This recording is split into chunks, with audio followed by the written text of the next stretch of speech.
আমার দেশে অনেক পীর সাহেব, অনেক আলেম কথায় কথায় বলে আমাদেরকে ভোট দিবেন তো ইসলাম বিজয়ী হবে। কথাটা কি সঠিক? আরে ভাই, তোমার হার আর জিতের সাথে ইসলামের বিজয়ের কি সম্পর্ক? ইসলাম তো আল্লাহর হাবিবের মাধ্যমে বিজয়ী হয়ে গেছে।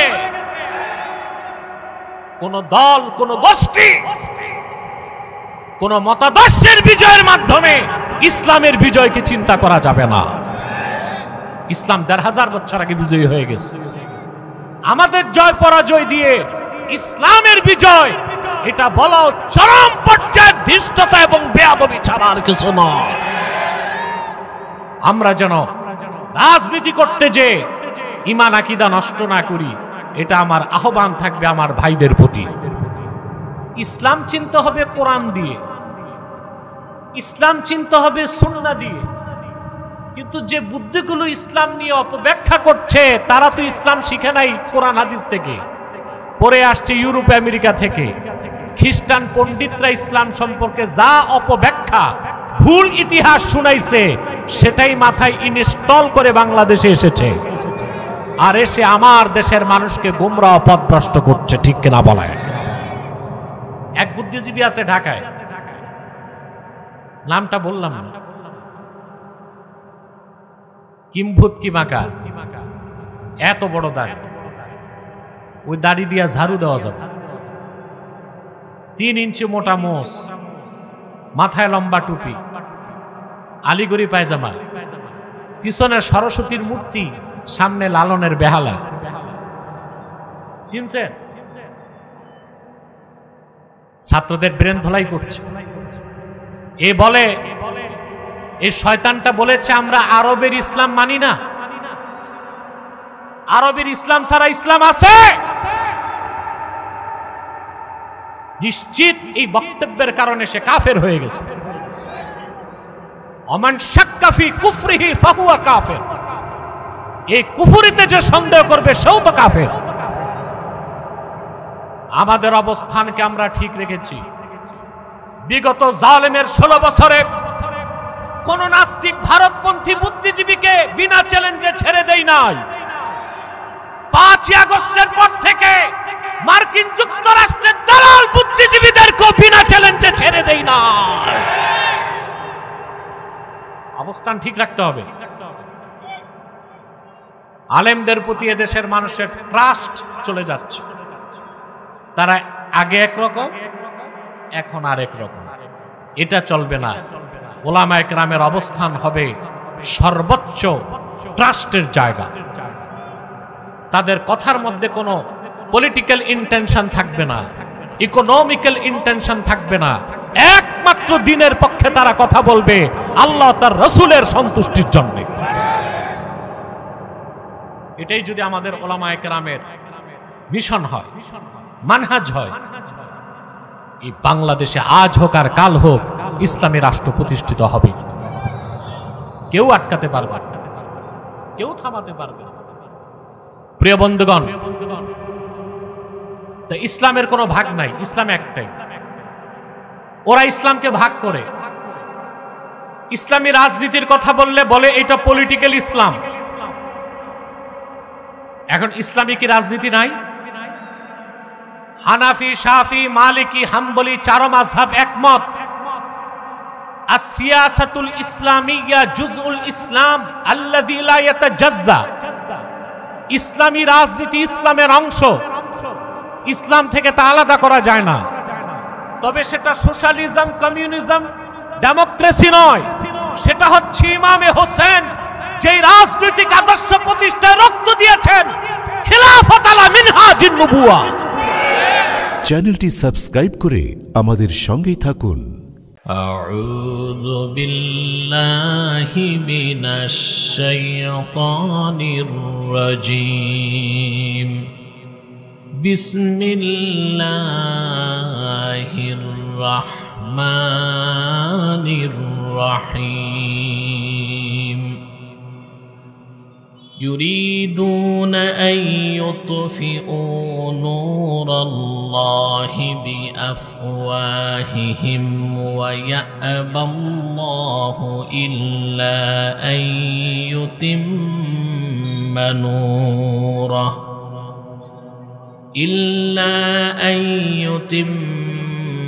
نوره ولو كره الكافرون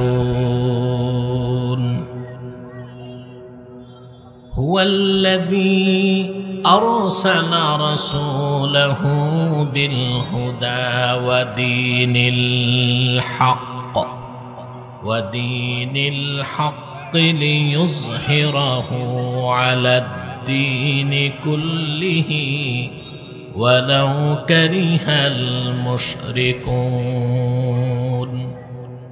صدق الله العظيم وصدق رسوله النبي الكريم ونحن على ذلك من الشاهدين والشاكرين والحمد لله رب العالمين আজকে আমরা তেলাওয়াত করেছি সূরা তাওবা থেকে। বলুন তো কোন সূরা? দুটো আয়াত 32 এবং 33। এই দুটো আয়াতকে কেন্দ্র করেই কিছু কথা আমি আপনাদেরকে শোনাবো ইনশাআল্লাহ। আমাদের বাংলাদেশে অধিকাংশ মুসলমান জীবনের চেয়ে বেশি ইসলামকে ভালোবাসে, কিন্তু পূর্ণাঙ্গ দ্বীন ইসলামের পরিচয় অনেকেরই জানা নাই। ঠিক কিনা? আমার দিকে তাকান। আমাদের বাংলাদেশে অধিকাংশ মুসলমান জীবন থেকে বেশি ইসলামকে ভালোবাসে, কিন্তু পূর্ণাঙ্গ দ্বীন ইসলামের পূর্ণাঙ্গ পরিচয় অনেকেরই জানা নাই। দ্বীন সম্পর্কে সঠিক ধারণা না থাকার কারণে আমরা অনেক বদ্দীন কাজে জড়িত হয়ে যাচ্ছি। ইসলামকে ভালোবাসার পরও অনিচ্ছায় আমাদের দ্বারা ইসলাম বিরোধিতা হয়। ইসলামের সুমহান আদর্শের বিরুদ্ধে আমাদের অবস্থান ফুটে ওঠে। তার একমাত্র কারণ দ্বীন সম্পর্কে আমাদের সম্যক পরিপূর্ণ ধারণা না থাকা। এখন আপনি যদি দ্বীন ইসলামকে পুরা না চিনেন, আপনি কি পুরা মুসলিম হতে পারবেন? আল্লাহর নির্দেশ কি? পরিপূর্ণ মুসলিম হতে হবে, ঠিক না? ইয়া আইয়ুহাল্লাযীনা আমানুত্তাকুল্লাহা হাক্কা তুকাতিহি ওয়া লা তামুতুন্না ইল্লা ওয়া আনতুম মুসলিমুন। ঈমানদারগণ, মহান আল্লাহকে যথাযথ ভয় করো আর পরিপূর্ণ মুসলিম না হয়ে মৃত্যুকে আলিঙ্গন করো না। অন্যত্র বলেন, ইয়া আইয়ুহাল্লাযীনা আমানু দুখুলু ফিস-সিলমি কাফা ওয়া লা তাত্তাবিউ খুতুওয়াতিশ শাইতান ইন্নাহু লাকুম আদুউম মুবিন। ঈমানদারগণ, বিশ্বাসীগণ, পরিপূর্ণভাবে ইসলামে প্রবেশ করো, শয়তানের পদাঙ্ক অনুসরণ করো না, নিশ্চয়ই শয়তান তোমাদের প্রকাশ্য শত্রু। তো পরিপূর্ণভাবে ইসলামে প্রবেশ করতে হলে ইসলামের পরিপূর্ণ জ্ঞানটা তো থাকতে হবে। কথা বলেন, ইসলামকে যদি না চিনেন আপনি কি পুরা ইসলাম গ্রহণ করতে পারবেন? আসুন আজকে দ্বীন ইসলামের কিছু পরিচয় আমরা কোরআন কারীম থেকে গ্রহণ করব। রব্বুল আলামিন বলেন, ইউরিদুনা আন ইউতফিউ নূরাল্লাহি বিআফওয়াহিহিম ওয়া ইয়াবাল্লাহু ইল্লা আন ইউতিম্মা নূরাহু ওয়ালাউ কারিহাল কাফিরুন। কাফেরেরা চায়, মুশরিকরা চায়, অবিশ্বাসীরা চায় তাদের মুখের ফু দিয়ে আল্লাহর নূরকে নিভায় দিবে। বলেন নাউজুবিল্লাহ। ওয়া ইয়াবাল্লাহু ইল্লা আইয়ুতিম্মা নূরাহ। আর আল্লাহ তার নূরকে পরিপূর্ণতা দান করা ছাড়া অন্য কিছুকে অস্বীকার করেছেন। অর্থাৎ অবশ্যই তিনি তার নূরকে পরিপূর্ণতা দান করবেন। ওয়ালাউ কারিহাল কাফিরুন, যদিও বা কাফেররা তা অপছন্দ করে। হুয়াল্লাযী আরসালা রাসূলাহু বিল হুদা ওয়া দীনিল হক, তিনি মহান আল্লাহ যিনি আপন রসূল বন্ধু মুহাম্মদ সাল্লাল্লাহু আলাইহি ওয়াসাল্লামকে প্রেরণ করেছেন হেদায়েতের সাথে আর মহা সত্য দ্বীন সহকারে। লিয়ুযহিরাহু আলাদ-দীনি কুল্লিহি, যেন তিনি আল্লাহর নূর দ্বীন ইসলামকে সকল ধর্মের উপর বিজয়ী করতে পারেন। ওয়ালাউ কারিহাল মুশরিকুন, যদিও বা মুশরিকরা তা অপছন্দ করে। এখন আমরা কিছু ব্যাখ্যা নেব। আল্লাহ তাআলা ইসলামকে বলেছেন নূরুল্লাহ, আল্লাহর নূর। সুবহানাল্লাহ বলবেন। ইসলাম গতানুগতিক কোনো ধর্ম না, এটা সম্পূর্ণ ভিন্ন। ইসলাম হচ্ছে রাসূলুল্লাহ কর্তৃক আনিত, আল্লাহ কর্তৃক প্রেরিত। ইসলাম পুরাটাই হচ্ছে নূর, এবং আল্লাহ ইসলামকে শুধু নূর বলেন নাই, নূরুল্লাহ, আল্লাহ নিজের নূর বলেছেন। সুবহানাল্লাহ। কুরআন শরীফের বিভিন্ন জায়গায় আল্লাহ তাআলা ইসলামকে নূর বলেছেন। কি বলেছেন? জোরে বলেন। আল্লাহু ওয়ালিয়্যুল্লাযীনা আমানু ইউখরিজুহুম মিনাজ-যুলুমাতি ইলান-নূর, যারা ঈমানদার তাদের অভিভাবক হচ্ছেন আল্লাহ রাব্বুল আলামিন। আল্লাহ আপন বান্দাদেরকে অন্ধকার সমূহের ভিতর থেকে একটি মাত্র নূরের দিকে বের করে আনেন। ওই নূর কি? ইসলাম। জোরে বলেন। একই কথা আল্লাহ রাব্বুল আলামিন অন্যত্র বলেন, আলিফ লাম রা কিতাবুন আনজালনাহু ইলাইকা লিতুখরিজান নাসা মিনাজ-যুলুমাতি ইলান-নূর। আলিফ লাম রা, মুহাম্মদ সাল্লাল্লাহু আলাইহি ওয়াসাল্লাম, এই কিতাব কোরআন আপনার উপর আমি নাজিল করেছি যেন আপনি গোটা বিশ্বের মানুষকে অন্ধকার সমূহের ভিতর থেকে বের করে একটা মাত্র নূরের দিকে আনতে পারেন। সে নূর কি? জোরে পুরুষের কণ্ঠে। অন্যত্র আল্লাহ তাআলা তার দ্বীনকে নূরুল্লাহ বলেছেন। ইউরিদুনা আন ইউতফিউ নূরাল্লাহি বিআফওয়াহিহিম ওয়াল্লাহু মুতিম্মু নূরিহি ওয়ালাউ কারিহাল কাফিরুন। কাফেরেরা চায়, মুশরিকেরা চায়, অবিশ্বাসীরা চায় তাদের মুখের ফু দিয়ে আল্লাহর নূরকে নিভায় দিবে। অবশ্যই আল্লাহ তার নূরকে পরিপূর্ণতা দান করবেন, যদিও বা তা কাফেররা পছন্দ করে না। সূরা তাওবাতে একই কথা আল্লাহ তাআলা ৩২ নম্বর আয়াতের মধ্যে ভিন্ন শব্দে বললেন, ইউরিদুনা আন ইউতফিউ নূরাল্লাহি বিআফওয়াহিহিম ওয়া ইয়াবাল্লাহু ইল্লা আন ইউতিম্মা নূরাহু ওয়ালাউ কারিহাল কাফিরুন।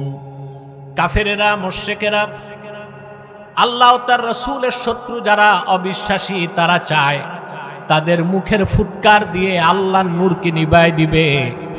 অথচ আল্লাহ সিদ্ধান্ত নিয়েছেন তার নূরকে অবশ্যই পরিপূর্ণতা দান করবেন। আল্লাহ তার নূরকে পরিপূর্ণতা দান করা ছাড়া অন্য সব কিছুকে অস্বীকার করেছেন। এখানে একটা সূক্ষ্ম বিষয় খেয়াল করতেছেন, দুই পাশে কথা না বললে খুশি হই। আর আপনাদের অনেকের বুঝতে পারছে আমি ঘোড়া রোগ আছে, ঘোড়া বসতে পারে না, ঘোড়া বসতে পারে না। আপনারা অনেকে ওয়াজ শুনবেন কিন্তু দাঁড়ায়া বসবেন না, এটা একটা ঘোড়া রোগ। সামনে যে যদি বসতেন আমাদের পরিবেশটা আরো কত চমৎকার হয়ে যেত। পিছনেও যারা দাঁড়িয়ে আছেন আমি বলবো আল্লাহর হস্তে বসে যান, বসে আদব রক্ষা করলে এলমের নূর বেশি পাবেন ইনশাআল্লাহ। আল্লাহ তাআলা বললেন কাফিরেরা মুশরিকেরা চায় তাদের মুখের ফু দিয়ে আল্লাহর নূর নিভায় দিবে। তো মুখের ফু এর কথা আসছে কেন? হাত দিয়ে এটা বলা হয় নাই, মুখের ফু দিয়ে কেন? তার কারণ ইসলামের বিরুদ্ধে যুগে যুগে কাফের মুশরিকদের সকল বক্তব্য হয় মুখ দিয়ে। কি দিয়ে? ইসলাম বিরোধী যত কথা, চক্রান্ত, ষড়যন্ত্র, ন্যারেটিভ, মিথ্যা মতাদর্শ ইসলামের বিপক্ষে সব হয় কি দিয়ে? আর মুখ দিয়ে যা হয় এজন্য বাতাস লাগে। কি লাগে? বাতাস ছাড়া কথা হয়? কথা জাগে মনে। কোথায় জাগে? কথা বলাটাও তো আল্লাহর একটা কুদরত। সুবহানাল্লাহ বলবেন না? আমরা দেখি দুই ঠোঁট ঘর্ষণ হয়, কথা হয়, বিষয়টা কি তাই? কথা জাগে মনে, কথা সাজায় মাথা, ফুসফুস বাতাস সাপ্লাই করে। মানুষের কণ্ঠে আল্লাহ একটা যন্ত্র লাগায় রেখেছেন, ভোকাল কর্ড, ষড়যন্ত্র। কি এটা? ষড়যন্ত্র, কনস্পিরেসি না, ষড়যন্ত্র। এটা পশুকে দেওয়া হয় নাই, এজন্য পশু কথা বলতে। কথা জাগে মনে, কথাকে সাজায় মস্তিষ্ক, ফুসফুস বাতাস সাপ্লাই করে মনের কথা কণ্ঠনালীর মাধ্যমে ষড়যন্ত্রে প্রসেসিং হয়ে দুই ঠোঁটের ঘর্ষণে অক্ষরের রূপ নিয়ে কথা হয়ে যায়। এই কথা বলার জন্য বাতাস লাগে। কি লাগে? বাতাস লাগে। ইসলামের বিরুদ্ধে যত কথা, সত্য কথা সব কি? আল্লাহ এটাই বলেছেন যে এই কাফেরেরা মুশরিকরা এত নির্বোধ যে ওদের কথা দিয়া, ন্যারেটিভ দিয়া, মুখের ফু দিয়া আল্লাহর নূর নিভাইতে চায়, যা কোনোদিন সম্ভব না। সুবহানাল্লাহ বলেন। আল্লাহ বলেছেন যে আল্লাহ তার নূরকে পরিপূর্ণতা দান করা ছাড়া অন্য কিছুকে অস্বীকার করেছেন। আল্লাহ তার নূরকে পরিপূর্ণতা করছেন কিনা? কথা বলেন। দ্বীন ইসলামের দাওয়াত নিয়ে একজন দুইজন নন, লাখের উপর পয়গম্বর আল্লাহর পক্ষ থেকে এসেছেন, দ্বীনের দাওয়াত দিয়েছেন, দ্বীন পরিপূর্ণ হয় নাই। কিন্তু তোমার নবী, আমার নবী, সৃষ্টিকুলের নবী মুহাম্মদ মুস্তাফা সাল্লাল্লাহু আলাইহি ওয়াসাল্লাম ১৫০০ বছর আগে মাত্র ২৩ বছর দ্বীনের দাওয়াত দিয়েছেন। আল্লাহ রাব্বুল আলামিন তার নূর দ্বীন ইসলামকে পরিপূর্ণ করে দিয়েছেন। রাসূলুল্লাহ সাল্লাল্লাহু আলাইহি ওয়াসাল্লাম ২৩ বছর দাওয়াত দিয়েছেন। শুধু দাওয়াত দিয়েছেন তাই নয়, দ্বীনের পক্ষে তিনি ২৭টি যুদ্ধে নেতৃত্ব দিয়েছেন। রাসূলুল্লাহ সাল্লাল্লাহু আলাইহি ওয়াসাল্লাম নিজে যে যুদ্ধে গিয়েছেন ওটা গাজওয়া। ওটা কি? গাজাওয়াত হয়েছে ২৭টা। সুবহানাল্লাহ বলবেন না? কতটা? বাকিগুলো সারিয়া, জুয়ুশ এবং বুউস। সুবহানাল্লাহি বিহামদিহি। আমার ভাইয়েরা, পূর্বে নবীর পরে নবী আসতো, কারণ থাকতো তিনটা।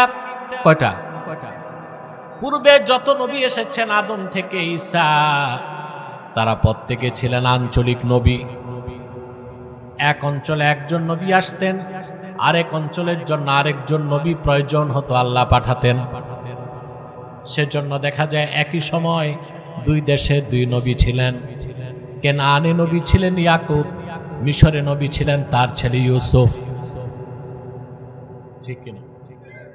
একই যুগে একই দেশে দুই নবী ছিলেন, হারুন, মুসা। হারুন আলাইহিস সালাম বড় ভাই, মুসা আলাইহিস সালাম ছোট ভাই। দুইজনই কি ছিলেন? পূর্বের নবীগণ ছিলেন আঞ্চলিক নবী, একটা অঞ্চলের জন্য। আরেক অঞ্চলে আরেক নবী লাগতো, আল্লাহ পাঠাতেন। কিন্তু আখিরি নবী মুহাম্মদ সাল্লাল্লাহু আলাইহি ওয়াসাল্লামকে আল্লাহ রাব্বুল আলামিন আরব দেশে প্রেরণ করেছেন, মক্কাতুল মুকাররমায় মা আমেনার ঘরে। তিনি শুধু আরববাসীর জন্য আসেন নাই, তিনি গোটা সৃষ্টি জগতের নবী হিসেবে এসেছেন। আল হাবিলিল ফাতাওয়া এই বিখ্যাত কিতাবে ইমাম সুয়ুতি লেখেন, রাসূলুল্লাহ সাল্লাল্লাহু আলাইহি ওয়াসাল্লাম শুধু পৃথিবীর মানুষদের জন্য প্রেরিত হন নাই, বরং জিবরিল, মিকাইল, ইসরাফিল সহ সমস্ত ফেরেশতাদেরও তিনি নবী। শুধু তাই না, তিনি নবীকুল আম্বিয়া, 1 লক্ষের উপর পয়গম্বরের নবী। আমাদের মধ্যে অনেকেই ইলমে মারিফতে নূর অন্তরে না থাকার কারণে রাসূলুল্লাহর সম্মান মর্যাদা বুঝি না। একে তো বুঝি না, আবার রাসূলুল্লাহর সম্মান মর্যাদার পক্ষে কথা বললে বেদাত খোঁজার চেষ্টা করে, শিরক খোঁজার চেষ্টা করে। আসলে তার ভিতরই সব বেদাত, শিরক, মুনাফিকি, গাদ্দারি, ঠিক কিনা বলে? প্রিয় বন্ধুগণ, রাসূলুল্লাহ সাল্লাল্লাহু আলাইহি ওয়াসাল্লাম এসেছেন ১৫০০ বছর আগে গোটা বিশ্ব মানবতার কল্যাণে। রাসূলুল্লাহকে বিশ্বনবী বললেও কথাটা পুরা প্রকাশ পায় না। বিশ্বের বাইরেও সৃষ্টি আছে, তিনি সৃষ্টি জগতের নবী। এত আস্তে বললেন। আল্লাহ রাব্বুল আলামিন বলেন, ওয়ামা আরসালনাকা ইল্লা রাহমাতাল লিল আলামিন। প্রিয় হাবিব মুহাম্মদ সাল্লাল্লাহু আলাইহি ওয়াসাল্লাম, গোটা সৃষ্টি জগতের জন্য আপনাকে রহমত হিসেবে পাঠিয়েছি। ইমামে শাওকানি তাফসীর ফাথুল কাদিরে লেখেন, আলামিন কাকে বলে? কুল্লু শাইইন মা সিওয়াল্লাহি আযজা ওয়া জাল। আল্লাহ ছাড়া আকাশে জমিনে যা আছে সবটা আলামিন। আল্লাহ হচ্ছেন সবটার রব, রাসূলুল্লাহ হচ্ছেন এই সবটার জন্য রহমত।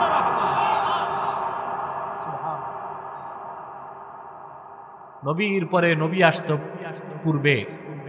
পূর্বের নবীরা ছিলেন আঞ্চলিক নবী, ঠিক কিনা? কিন্তু মুহাম্মদ সাল্লাল্লাহু আলাইহি ওয়াসাল্লাম তিনি এসেছেন সৃষ্টি জগতের নবী হিসেবে।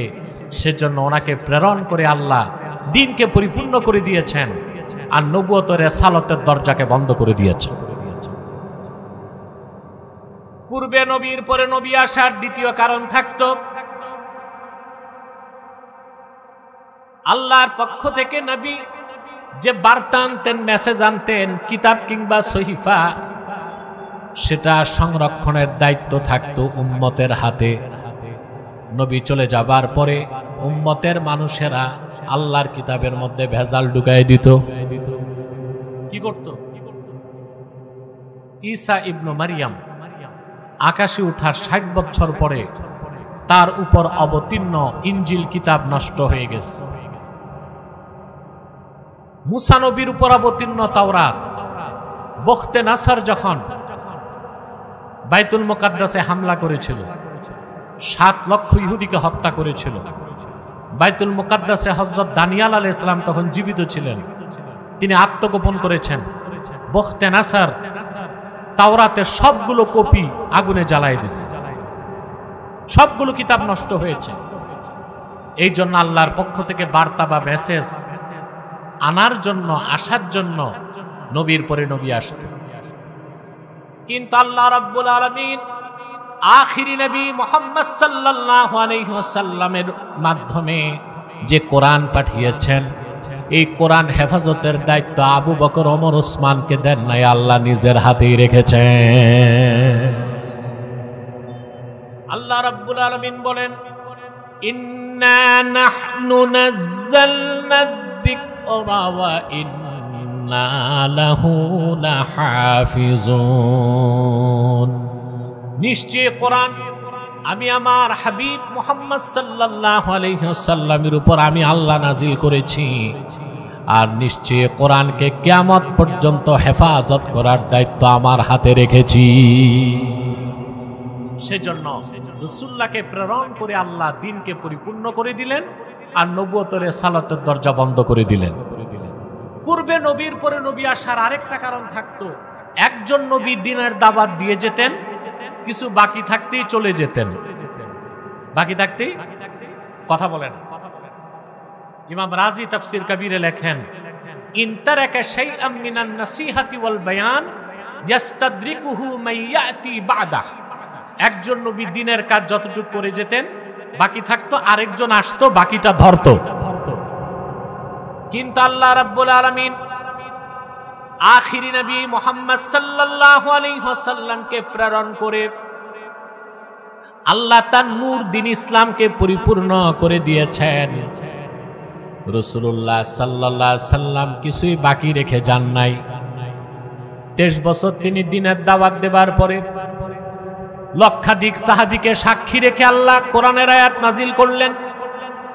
আল্লাহর হাবিব ছিলেন আরাফার ময়দানে বিদায় হজ্জের সময়, আসর নামাজের শেষ সময়, মাগরিব নামাজের কিছু আগে।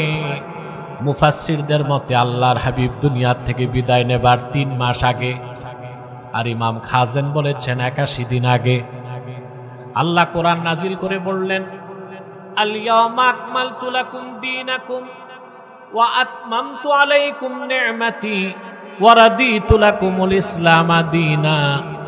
আজ আমি তোমাদের জন্য দ্বীন ইসলামকে পরিপূর্ণ করে দিলাম, তোমাদের উপর আমার নেয়ামতকে পরিসমাপ্ত করলাম, আর একমাত্র দ্বীন ইসলামকে আমি আল্লাহ স্বীকৃতি দিলাম।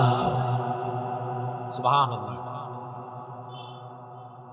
প্রিয় বন্ধুগণ, আল্লাহ রাসূল সাল্লাল্লাহু আলাইহি সাল্লাম ১,৫০০ বছর আগে এসেছেন, আল্লাহ দ্বীন পরিপূর্ণ করে দিয়েছেন, কিছুই বাকি আর রইল না।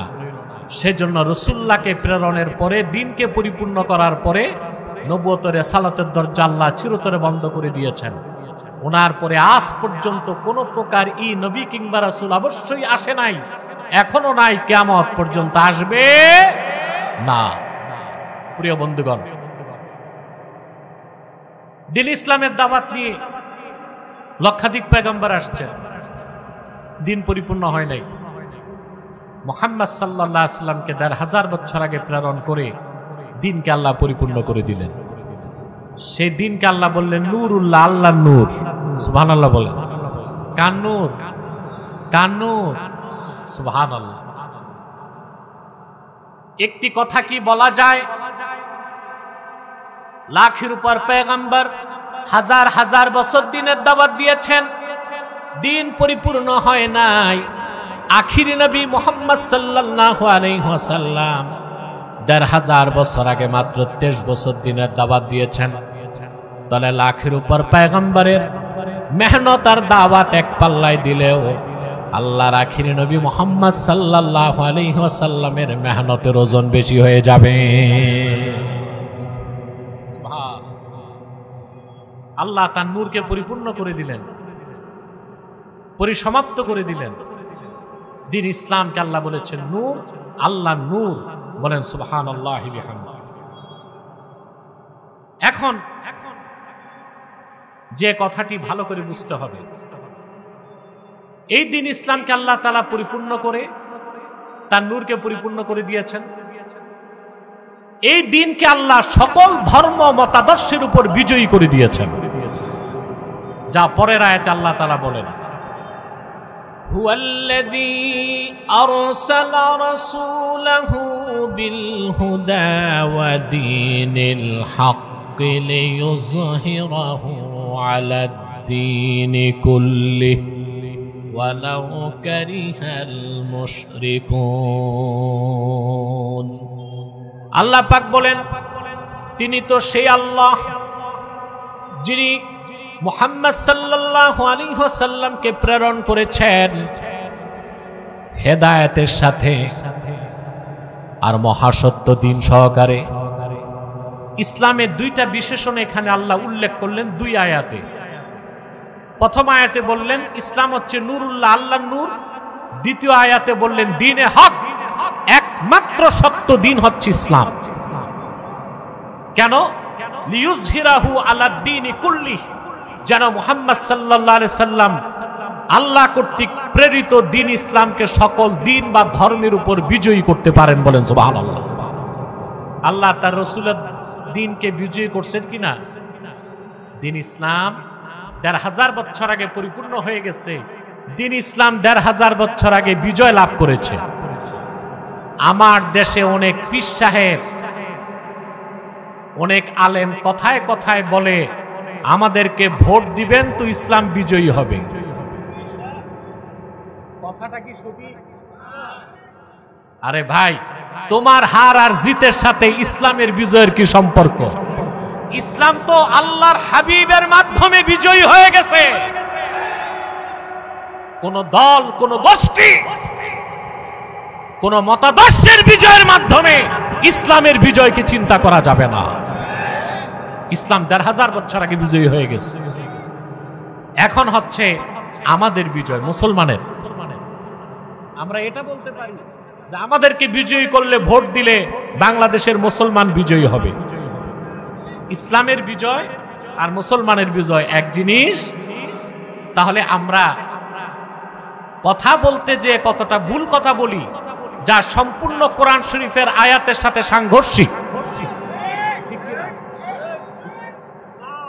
১৫০০ বছর আগে বিজয়ী হয়ে গেছে। ইসলামের কোনো পরাজয় না। মুসলমান যদি ইসলাম মানে বিজয়ী হবে, ইসলাম থেকে সরবে বিপর্যয় ঘটবে। ঠিক কিনা বলেন?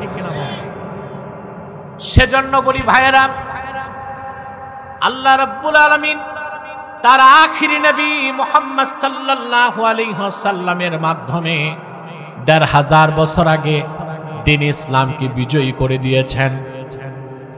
দিন ইসলাম হচ্ছে আল্লাহর নূর, দিন ইসলাম হচ্ছে চেরাগে মুহাম্মাদি। সারা দুনিয়ার কাফের মুশরিক বেঈমান ঐক্যবদ্ধ হয়েও আল্লাহর নূর চেরাগে মুহাম্মাদি দিন ইসলামের এক জাররা পরিমাণ ক্ষতি করতে পারবে না। আমরা ইসলাম মানব, আমরা বিজয়ী হব। ইসলাম ছাড়ব, ধ্বংস হয়ে যাব। আমাদের জয় পরাজয় দিয়ে ইসলামের বিজয়, এটা বলা চরম পর্যায়ের ধৃষ্টতা এবং বেয়াদবি ছাড়া আর কিছু নয়। আমরা যেন রাজনীতি করতে যে ঈমান আকীদা নষ্ট না করি, এটা আমার আহ্বান থাকবে আমার ভাইদের প্রতি। প্রিয় বন্ধুগণ, এখন আসেন, আল্লাহ তাআলা ইসলামকে বলেছেন দ্বীনে হক। কি বলেছেন? এখন দ্বীন অর্থ কি এটা বুঝতে হবে। আমাদের দেশের মানুষ দ্বীনের একটা অর্থ জানে, যে দ্বীন অর্থ ধর্ম। আসলে আল্লাহ তাআলা 4টা বিষয় কি দ্বীন বলেছেন। কয়টা বিষয় কি বুঝতেছেন? কয়টা বিষয়? দ্বীন শব্দের একটা অর্থ হচ্ছে জাযা, কর্মফলকে আল্লাহ দ্বীন বলেছেন। যেমন আল্লাহ রাব্বুল আলামিন বলেন, আলহামদুলিল্লাহি রাব্বিল আলামিন আর রহমানির রহিম মালিকি ইয়াউমিদ্দিন। আল্লাহ হচ্ছেন মালিকি ইয়াউমিদ্দিন। এখানে দ্বীন অর্থ জাযা। দ্বীন অর্থ কি? পুরস্কার, কর্মফল। অর্থাৎ আল্লাহ পাক হচ্ছেন মালিক ইয়াউমিদ্দিন, মালিক ইয়াউমিল জাযা।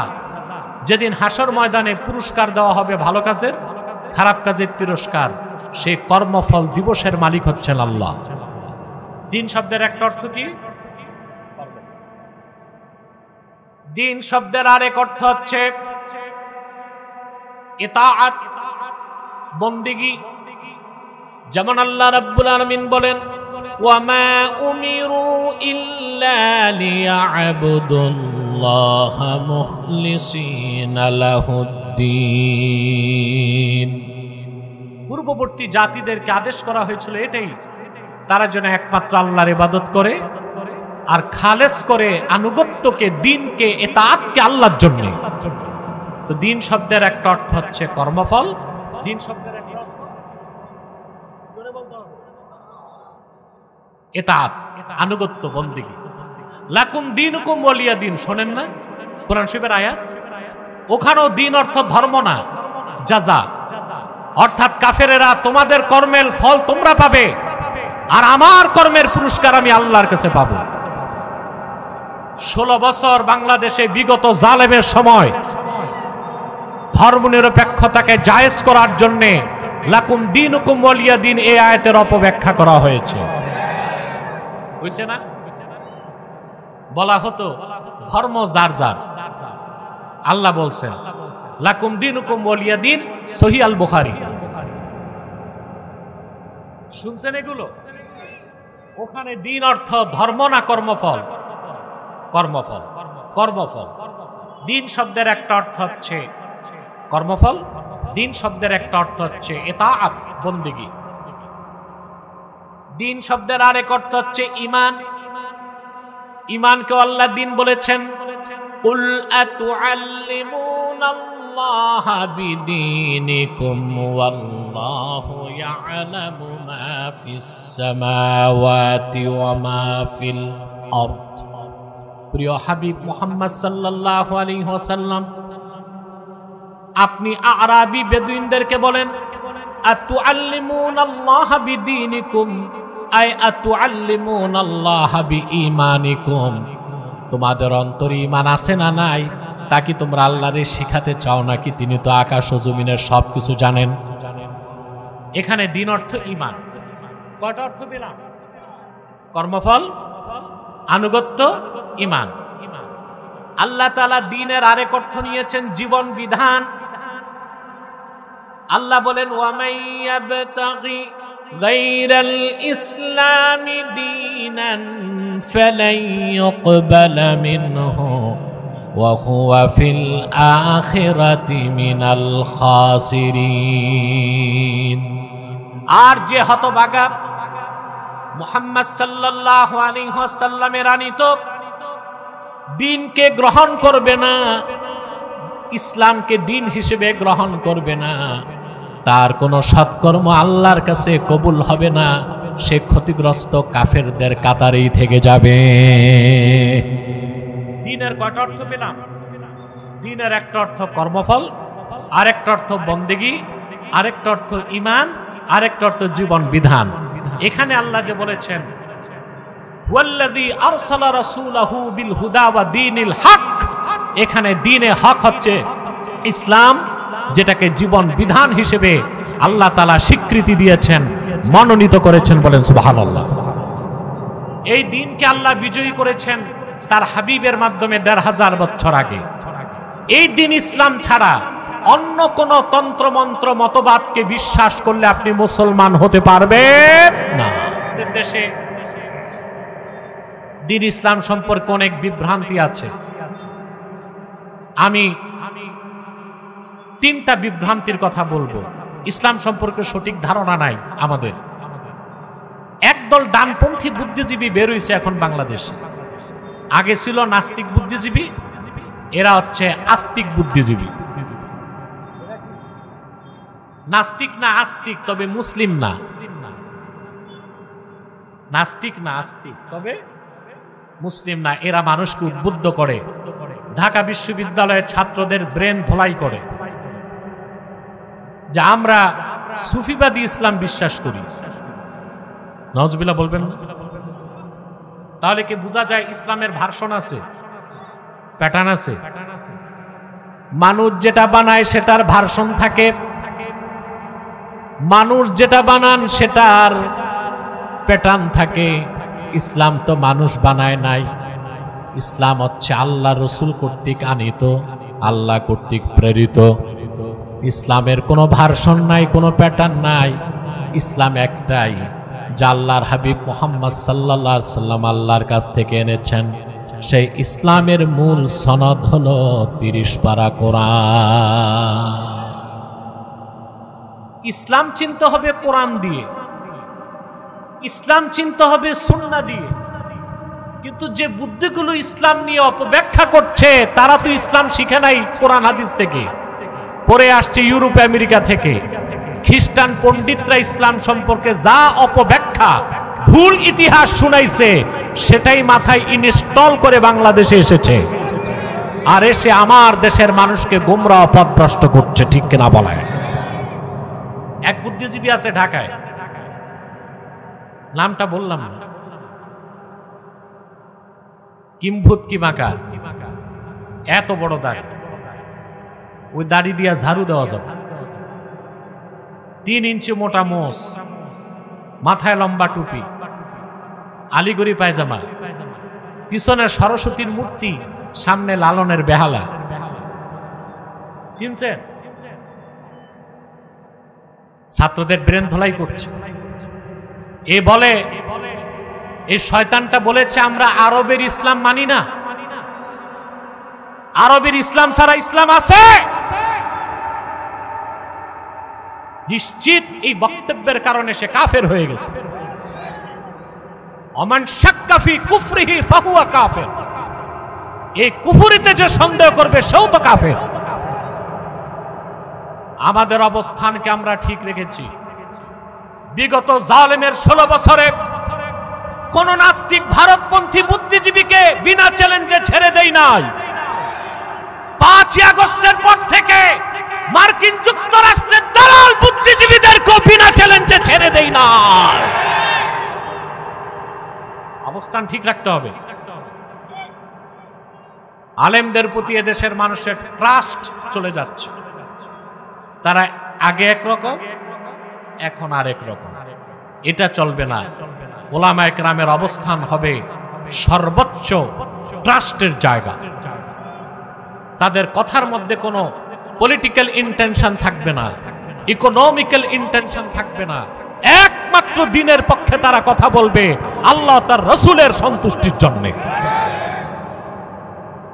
এটাই যদি আমাদের ওলামায়ে কেরামের মিশন হয়, মানহাজ হয়, এই বাংলাদেশে আজ হোক আর কাল হোক ইসলামী রাষ্ট্র প্রতিষ্ঠিত হবে। কেউ আটকাতে পারবে না, কেউ থামাতে পারবে না। প্রিয় বন্ধুগণ, তো ইসলামের কোনো ভাগ নাই, ইসলাম একটাই। ওরা ইসলামকে ভাগ করে ইসলামী রাজনীতির কথা বললে বলে এটা পলিটিক্যাল ইসলাম।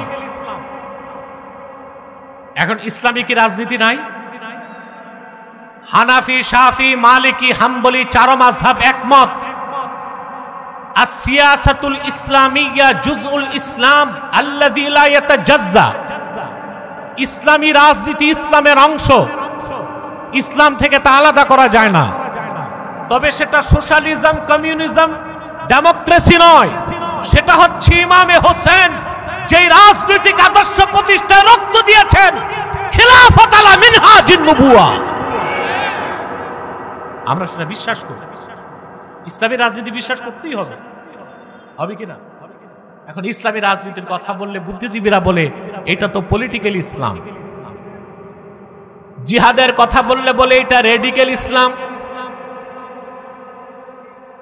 আর এক জায়গায় বসে, খানকায় বসে তসবিহ পড়ো, এটা সুফিবাদী ইসলাম। এটা নিয়ে তাদের কোনো সমস্যা নাই। ওরা এটাই চায়, আলেম ওলামা পীর মাশায়েখ খানকায় বসে তসবিহ পড়বে, সমাজ রাষ্ট্র আমরা চালাবো। কি হলো না হলো এগুলো দেখার দায়িত্ব আলেমদের না। আমরা সময় সময় তাদের মাদ্রাসার বোর্ডিং এ টাকা দিব, যাকাত দিব, হাদিয়া দিব। আলেমরা এরকম হবে নাকি? ইসলামী রাজনীতি পূর্ণাঙ্গ ইসলাম নয়, পূর্ণাঙ্গ ইসলামের অংশ। ঠিক কিনা? জিহাদ ফি সাবিলিল্লাহ পূর্ণাঙ্গ ইসলাম নয়, পূর্ণাঙ্গ ইসলামের অংশ। তরিকত, তাসাউফ, ইলমে মারিফাত পূর্ণাঙ্গ ইসলাম নয়, পূর্ণাঙ্গ ইসলামের অংশ। ইসলামকে বিভক্ত করা যায় না। ইসলামের কোনো বিভাজন নাই, ইসলামের কোনো ভার্সন নাই। ইসলাম ভাগ হয় না, মুসলমান ভাগ হতে পারে। ইসলামের কোনো ভাগ, বিভক্তি, বিভাজন নাই। ইসলামের মূল বিষয়গুলো হচ্ছে 3টা: ঈমান, ইসলাম, ইহসান। ঈমান, ইসলাম, ইহসান। ঈমানের মধ্যে বিশ্বাসের সব বিষয়, ইসলামের মধ্যে শরীয়তের সব বিষয়, আর ইহসান হচ্ছে একনিষ্ঠ চিত্তে আল্লাহর ইবাদত করা। আল ঈমান ওয়াল ইসলাম ওয়াল ইহসান ফামাজমুউ হাযিহি সালাসা আদ-দ্বীন। ঈমান, ইসলাম, ইহসান তিনে মিলে দ্বীন ইসলাম। বলেন সুবহানাল্লাহ। তিনে মিলে ইসলাম পূর্ণাঙ্গ জীবন বিধান, এটাকে ভাগ করা যায় না। বলেন সুবহানাল্লাহ। এতটুকু বুঝলেন? এখন আসেন একমাত্র সমাধানও ইসলাম। ইসলাম ছাড়া অন্য কোনো কিছু থেকে ভালো নেওয়া যাবে, এটা বুঝছেন? জি না, বুঝাইতে হবে। আমাদের দেশে অনেক স্কলার আছে, তারা স্লোগান দেয়। আমাদের দেশে অনেক স্কলার স্লোগান দেয়, no east no west, Islam is the best. Slogan তো সুন্দর, কিন্তু এখানে বড় ফাঁক আছে। No east no west, Islam is the best, খুব সুন্দর স্লোগান, ফাঁক আছে। ইসলাম ইজ দ্য বেস্ট মানে ইসলাম সর্বশ্রেষ্ঠ, তবে তার সাথে আরো ধর্ম থাকতে পারে। বলেন না, স্লোগান হবে no east no west, Islam is the best, Islam is the last, Islam is completed by almighty Allah. ইসলাম শুরু, ইসলাম শেষ, ইসলাম পরিপূর্ণ। ইসলাম রাসূলুল্লাহ কর্তৃক আনিত, আল্লাহ কর্তৃক প্রেরিত পূর্ণাঙ্গ জীবন বিধান। এর বাইরে কোনো কল্যাণ নাই, ভালো নাই, সফলতা নাই, মুক্তি নাই। ঠিক কিনা বলেন মুসলমান? এখন আপনি বলতে পারেন এটা তো গায়ের জোরের কথা হইল, অন্য ধর্মে কি ভালো কিছু থাকতে পারে না? প্রশ্ন আসে কিনা? যেমন ইউরোপ আমেরিকার দার্শনিকগণ তিনটা ধর্মকে সেমেটিক রিলিজিয়ন বলে। কয়টা? সেমেটিক। সেমেটিক আসমানকে বলা হয় আরবিতে সামা, সামা থেকে সেমেটিক, অর্থাৎ যে ধর্মগুলো ঐশ্বরিক, আল্লাহর পক্ষ থেকে এসেছে। হিন্দু ধর্মকে তারা সেমেটিক ধর্ম বলে না, বৌদ্ধ ধর্মকে সেমেটিক ধর্ম বলে না, বলে ইসলাম, আর এর আগে খ্রিস্টান ধর্ম এবং ইহুদি ধর্ম, এগুলো হচ্ছে সেমেটিক ধর্ম। এখন কেউ বলতে পারে অন্য ধর্মগুলোরটা নাই নিলাম, ইসলামের সাথে খ্রিস্টান ধর্ম যেহেতু ঈসা নবীর মাধ্যমে আসছে, ইহুদি ধর্ম মুসা নবীর মাধ্যমে আসছে, ওখানে ভালো কিছু থাকলে কি নেওয়া যাবে না? প্রশ্ন আসে, অন্য কিছু, অন্য কোন ধর্ম থেকে ভালো কিছু নেওয়া যাবে? আমি একটা দলিল দিব আর একটা যুক্তি দিব। দলিল হচ্ছে মুসনাদ ইমাম আহমদ বিন হাম্বল, হাদিসের বিখ্যাত কিতাব। এই হাদিসে প্রায় 40,000 হাদিস ইমাম আহমদ বিন হাম্বল সংকলন করেছেন। হযরত ওমর রাদিয়াল্লাহু তাআলা আনহু তিনি একদিন আল্লাহ রাসূলের সামনে উপস্থিত হলেন। ওনার ডান হাতে কতগুলো কাগজ, ডান হাতে কি কাগজের মধ্যে তাওরাত কিতাবের মূল বক্তব্য লেখা। আল্লাহর হাবিব বললেন, ওমর তোমার হাতে কি? তিনি বললেন, ইয়া রাসূলুল্লাহ সাল্লাল্লাহু আলাইহি ওয়াসাল্লাম, বনি কুরাইজা গোত্রে আমার এক দুঃসম্পর্কের ভাই আছে ইহুদি, সে তাওরাত কিতাবের মূল বক্তব্য লিখে দিছে আমার হাতে। তাওরাত কিতাবের বক্তব্য হযরত ওমরের হাতে শোনার সঙ্গে সঙ্গেই আল্লাহর হাবিব সাল্লাল্লাহু আলাইহি সাল্লাম রাগান্বিত হলেন।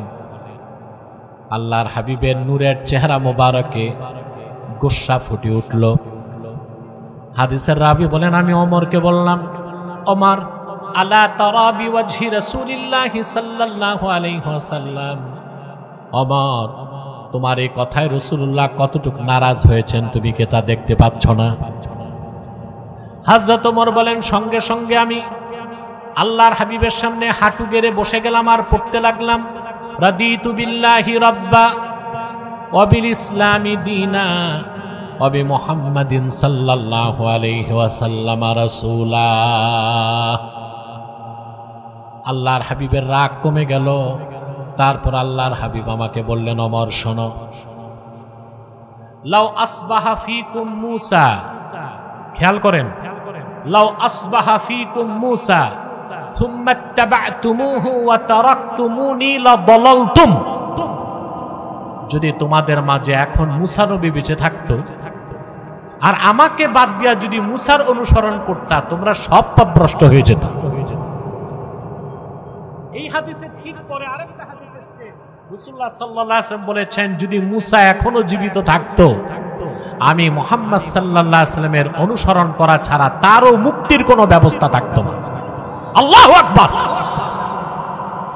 তাহলে মুসলমান, যেখানে ইসলাম আসার পরে মুসা নবীর তাওরাত কিতাবের কোনো কিছু নেবার সুযোগ নাই, এখন যে ইহুদি ধর্ম, এটার সাথে মুসা নবীর কোনো সম্পর্ক নাই, খ্রিস্টান ধর্মের সাথে ঈসা নবীর সম্পর্ক নাই, মুসার উপর অবতীর্ণ তাওরাত নাই, ঈসার উপর অবতীর্ণ ইনজিল নাই, যেটা আছে ওল্ড টেস্টামেন্ট, নিউ টেস্টামেন্ট তথা কথিত বাইবেল, ওখানে দূরবীন দিয়া খুঁজলেও আমার আল্লাহর একটা কথাও পাওয়া যাবে না। এখন ইসলামের সাথে ওই সব ধর্ম থেকে ভালো কিছু নেবার সুযোগ আছে? এবার একটা যুক্তি দেই। আপনার বাঙালি তো যুক্তিতে খুব পছন্দ।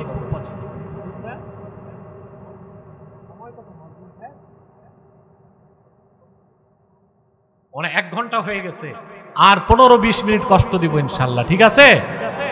কার কার কষ্ট হবে না হাত তুলে দেখা।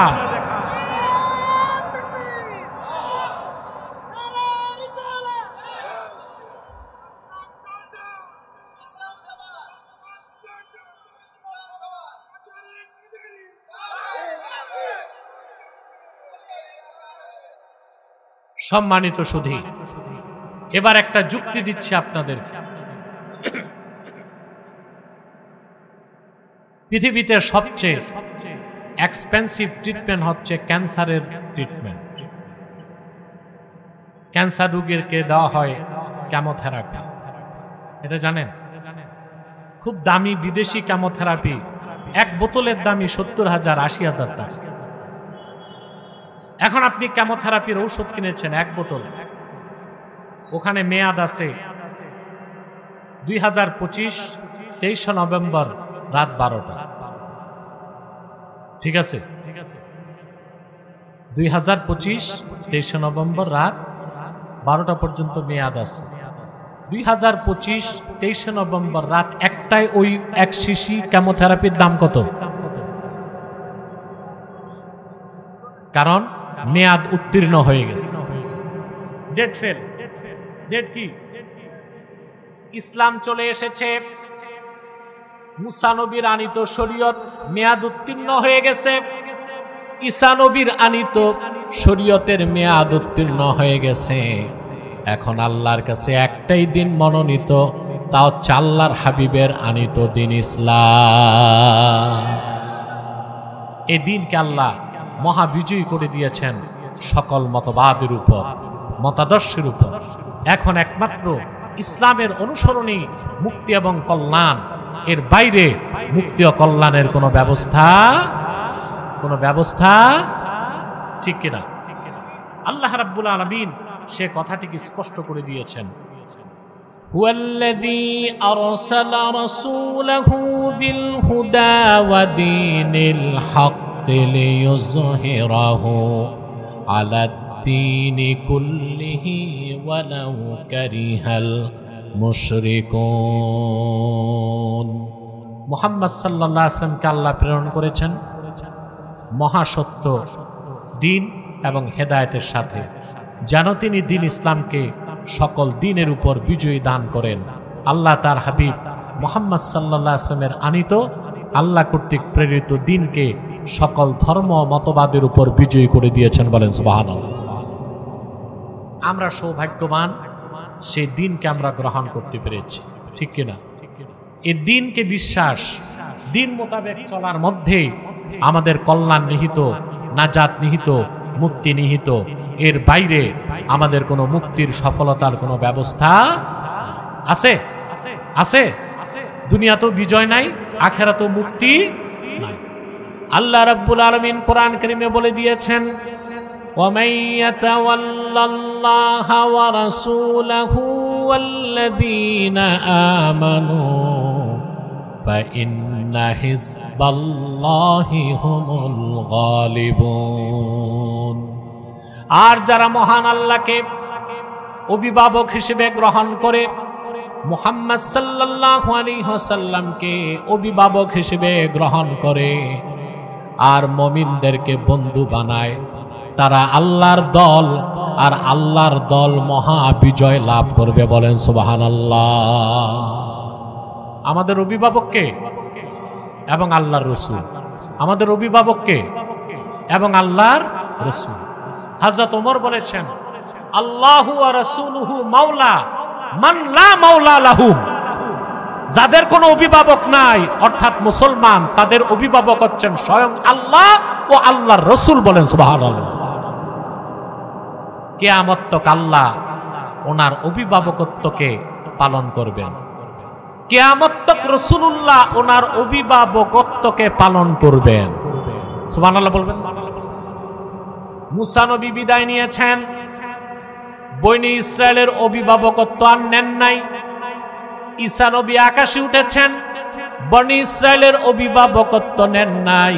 কিন্তু মুহাম্মদ সাল্লাল্লাহু আলাইহি ওয়াসাল্লাম ১৫০০ বছর আগে দুনিয়া থেকে বিদায় নিয়েছেন। হায়াতুন নবী হিসেবে জান্নাতুল ফেরদৌস রওজা মুবারকে বিশ্রাম নিয়েছেন। তিনি এক মুহূর্তের জন্য উম্মতে মুহাম্মাদীর অভিভাবকত্ব ছাড়েন নাই। আল্লাহ রসুল হায়াতুন নবী, এটা বিশ্বাস করেন? রসুলুল্লাহ হায়াতুন নবী, এটা যে বিশ্বাস করবে না, খোদার কসম সে কাফের, মুসলমান নয়। ওটা মুসলমান হইতে পারে না, ঠিক কিনা? অপব্যাখ্যা করে বলে আল্লাহ না বলছেন ইন্নাকা মাইয়িতুন ওয়া ইন্নাহুম মাইয়িতুন। হে রাসূল, আপনি মৃত্যুর স্বাদ নিবেন আর আপনার উম্মত তারাও মৃত্যুর স্বাদ নিবে। কথা তো ঠিক আছে, মৃত্যুর স্বাদ নিলেই কি মৃত বলতে হবে? শহীদরা কি মৃত্যুর স্বাদ নেয় নাই? শহীদদের মৃত বলা যাবে? ঈমান থাকবে? লা তাকুলু লিমান ইউকতাল ফি সাবিলিল্লাহি আমওয়াত বাল আহইয়াউ ওয়ালাকিন লা তাশউরুন। যারা আল্লাহর পথে শহীদ হয়, মৃত্যুর স্বাদ দিয়েছে, তোমরা তাদের মৃত বলো না, তারা জীবিত। বাল আহইয়াউ ইনদা রাব্বিহিম ইউরযাকুন, তারা আল্লাহর কাছ থেকে রিজিক প্রাপ্ত হয়। বলেন সুবহানাল্লাহ। শহীদদের যদি মুর্দা বলা না যায়, আল্লাহর নবীদের মুর্দা বলা যাবে? ঈমান থাকবে? আর যিনি সমস্ত নবী রাসূলগণের নবী, সরওয়ারে কায়নাত রাহমাতুল লিল আলামিন মুহাম্মদ সাল্লাল্লাহু আলাইহি ওয়াসাল্লাম, তিনি জিন্দা নবী, এই কথা যে বিশ্বাস করে না, সে নাফরমান, জিন্দিক, প্রতারক, বেঈমান। নারায়ে তাকবীর, নারায়ে রিসালাত। দয়াল নবীর শত্রুরা প্রিয় বন্ধুগণ, একটা হাদিস শোনাচ্ছি আমি। হাদিসটি ইমাম বাইহাকি তার কিতাবে উল্লেখ করছেন, ইমাম সুয়ুতি উল্লেখ করছেন, মোল্লা আলী কারি উল্লেখ করছেন, ফাথুল বারিতে ইবনে হাজার আসকালানী উল্লেখ করছেন, ওয়াফাউল ওয়াফা বি আখবারি দারিল মুস্তাফা এই কিতাবে এসেছে। একেবারে বিশুদ্ধ হাদিস। আনাস বিন মালিক রাদিয়াল্লাহু তাআলা আনহু বলেন, আল আম্বিয়াউ আহইয়াউন ফি কুবুরিহিম ইউসাল্লুন। আল আম্বিয়াউ আহইয়াউন ফি কুবুরিহিম ইউসাল্লুন। আল্লাহর নবীগণ কবরে জিন্দা নামাজ আদায় করে। ইন্নাকা মাইয়িতুন ওয়া ইন্নাহুম মাইয়িতুন, এটার অর্থই তো বুঝো নাই তুমি। বুঝতে হবে, পড়তে হবে। রাসূলুল্লাহ শানের খেলাফ এক চুল পরিমাণ বেয়াদবি যে করবে, সে মুসলমান থাকতে পারে না। পারে? শুধু কি তাই? রাসূলুল্লাহ সাল্লাল্লাহু আলাইহি ওয়াসাল্লাম ইরশাদ করেছেন, মুসলিম শরীফের হাদিস, আল্লাহ রাসূল বলেছেন, মারারতু বি মুসা লাইলাতা উসরিয়া বি ইনদাল কাসিবিল আহমার ওয়া হুয়া কাইমুন ইউসাল্লি ফি কবরিহি। মেরাজের রাতে আমি মুসাকে দেখলাম মিশরের কাসিবুল আহমার, লাল উপত্যকায়। দেখেছি আমি মুসাকে তার কবরের উপর দাঁড়ায় নামাজ পড়তেছে। নবী মুসাও তো মৃত্যুর পরে মাটির সাথে মিশে যায় নাই। কথা বলেন। কোন নবীর দেহ মাটি স্পর্শ করতে পারে না। হাদিস রাসূলুল্লাহ সাল্লাল্লাহু আলাইহি ওয়াসাল্লাম ইরশাদ করেছেন, ইবনে মাজার হাদিস, ইন্নাল্লাহা হাররামা লিল আরদি আন তাকুলা আজসামাল আম্বিয়া। আল্লাহ নবীদের দেহ মাটিকে স্পর্শ করা আল্লাহ হারাম করে দিয়েছেন। এই হচ্ছে পূর্বের নবীদের কথা। আর যিনি সরওয়ারে কায়নাত, দো জাহানের বাদশা, সৃষ্টিকুলের রহমত মুহাম্মদ মুস্তাফা সাল্লাল্লাহু আলাইহি ওয়াসাল্লাম, উনি জান্নাতুল ফেরদাউস রওজা মুবারকে জিন্দা আছেন। উম্মতের সালাম শোনেন, নিজের নূরের জবানে সালামের উত্তর দেন।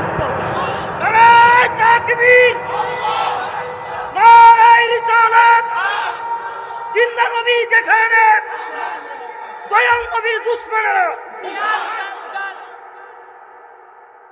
রাসূলুল্লাহ এক মুহূর্তের জন্য উম্মতের অভিভাবকত্ব ছাড়েন নাই।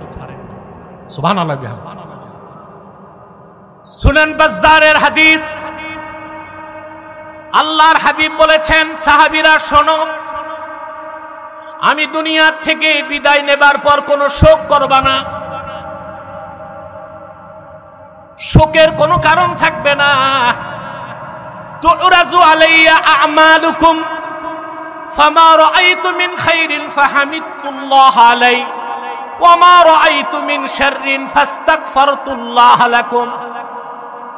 তোমাদের প্রত্যেক মুমিনের আমল আমি রাসূলকে দেখানো হবে। যখন আমি দেখব তোমরা নেক আমল করছো, আমি আল্লাহর প্রশংসা করব। আর যখন দেখব তোমরা গুনাহে লিপ্ত, আমি তোমাদের জন্য আল্লাহর কাছে ক্ষমা চাইব। এক মুহূর্তের জন্য রাসূলুল্লাহ সাল্লাল্লাহু আলাইহি ওয়াসাল্লাম উম্মতের অভিভাবকত্বকে ছাড়েন নাই। সুবহানাল্লাহ কইবেন না মুসলমান? ওয়াফাউল ওয়াফা। আমাদের দেশের মৌলবী সাহেবদের সমস্যা, দার্সি কিতাব ছাড়া আর কিতাবই পড়ে না, এটা বড় সমস্যা। আর দার্সি কিতাবটাও পুরা পড়ে না। ওয়াফাউল ওয়াফা বি আখবারি দারিল মুস্তাফা, সৌদি আরবের মারওয়া থেকে ছাপা, 1381 পৃষ্ঠায় ঘটনা এসেছে। আবুল খায়ের আক্তা রাহমাতুল্লাহ বলেন, আমি হজ করতে গেলাম, হজে যে মদিনা মুনাওয়ারাতে গেলাম, শুনতেছেন? ফাআকামতু ফিল মাদিনাতিল মুনাওয়ারাতি 5 আইয়ামিন মা যুকতু যাওয়াকা। আমি আল্লাহর হাবিবের নূরের শহর মদিনাতুল মুনাওয়ারাতে 5 দিন থাকলাম। আমার কাছে কোনো টাকা পয়সা ছিল না। 5 দিন আমি আমার জিহ্বায় কোনো খাদ্য দিতে পারি নাই।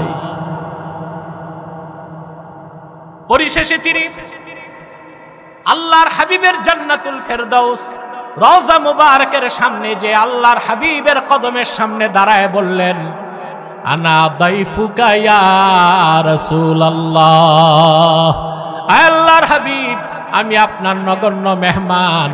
আজকে 5 দিন মদিনা মুনাওয়ারাতে আছি, কোনো কিছু আমার জিহ্বায় দিতে পারি নাই।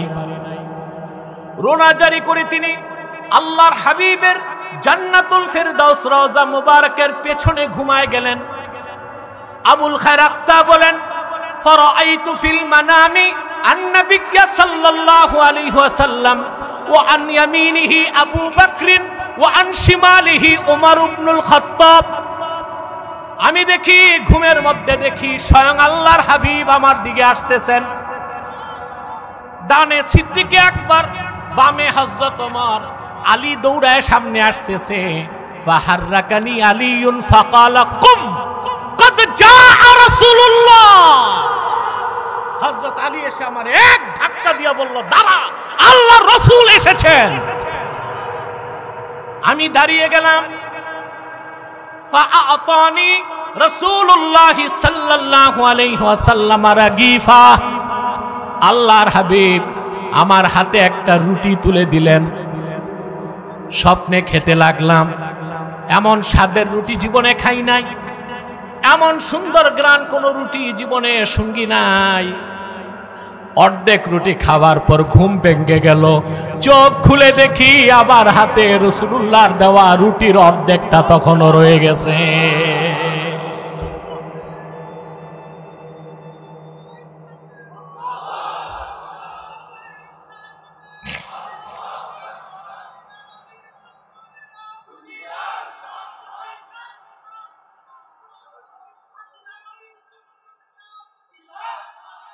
প্রিয় ভাইরা,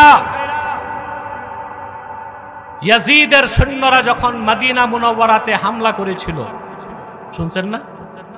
মদিনা শরীফে হামলা করছিল না ইয়াজিদের লোকজন। এই জন্য ইয়াজিদকে আমি মুসলমান মনে করি না, কাফের মনে করি। কোন মৌলবী কি বললো আমার দেখার দরকার নাই, তবে আমার কাছে দলিল এত পরিমাণ আছে কোন মৌলবী বসতেও পারবে না ইনশাআল্লাহ।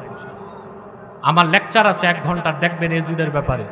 হযরত মুয়াবিয়াকে নিয়ে আমাদের কোনো প্রশ্ন নাই, কিন্তু ইয়াজিদকে আমরা বেঈমান মনে করি। মদিনা মুনাওয়ারায় এসে তার বাহিনী পাঠিয়েছিল। এত কঠিন হামলা হয়েছিল মদিনাতুল মুনাওয়ারায়, মসজিদ নববীতে 3 দিন আজান হয় নাই। কয়দিন? হযরত সাঈদ ইবনুল মুসাইয়াব বলেন, সুবহানাল্লাহ, সাঈদ ইবনুল মুসাইয়াব বলেন, লাম ইয়াতি ওয়াক্তু সালাতিন ইল্লা সামি'তুল আযানা মিন কবরি রাসূলিল্লাহ সাল্লাল্লাহু আলাইহি ওয়াসাল্লাম। 3 দিন মসজিদ নববীতে আজান দেবার কেউ ছিল না, আমি মসজিদ নববীতে পালায়েছিলাম। নামাজ কিভাবে পড়ব, আজান তো শোনা যায় না, কিন্তু প্রত্যেক নামাজের সময় আমি আল্লাহ রসুলের জান্নাতুল ফেরদৌস রওজা মোবারক থেকে আজান শুনেছি। রাসূলুল্লাহ সাল্লাল্লাহু আলাইহি সাল্লাম এক মুহূর্তের জন্য উম্মতের অভিভাবকত্বকে ছাড়েন নাই। ওনার আনিত দিন ইসলামকে আল্লাহ পরিপূর্ণ করে দিয়েছেন, মহাবিজয় করে দিয়েছেন, ঠিক কিনা বলেন? সেই দিন বিশ্বাস আর মানার মধ্যেই আমাদের নাজাত, ঠিক কিনা বলেন ভাই? ঠিক কিনা বলেন ভাই?